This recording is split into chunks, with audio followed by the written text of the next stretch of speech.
तर आता आपण या पार्टमध्ये बिर्याणीचा मसाला कसा बनवायचा आणि त्याचं लेअरिंग कसं करायचं ते बघूयात.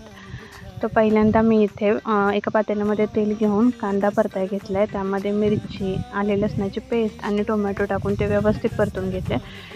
बिर्याणी 1 किलो चिकन असेल तर जरा क्वांटिटी जरा मसाल्याची जास्त घ्यायची, कांदा टोमॅटो जरा जास्त घ्यायचे. ते परतून झाल्यानंतर त्यामध्ये मॅरिनेट केलेलं चिकन टाकून घेतलं. ते छान व्यवस्थित परतून घेतलं आणि त्यामध्ये एक ते 1.5 ग्लास पाणी घातलेलं आहे मी आणि त्याच्यामध्येच भरून मी कसुरी मेथी टाकली आणि ते व्यवस्थित आता शिजवून घेतलं. शिजवून घेतल्यानंतर मग मी लेअरिंगची तयारी केली. ज्या पातेल्यामध्ये मी बिर्याणी करणार आहे त्याला वरच्या बाजूला मी कणिक लावून घेतली आहे. व्हिडिओमध्ये दाखवलं आहे त्या पद्धतीने लेअरिंग करून घ्यायचं. सगळ्यात वरची जी लेअर आहे त्यावर मी कलर वापरला आहे. दिसताना बिर्याणी अशी छान अट्रॅक्टिव्ह दिसते.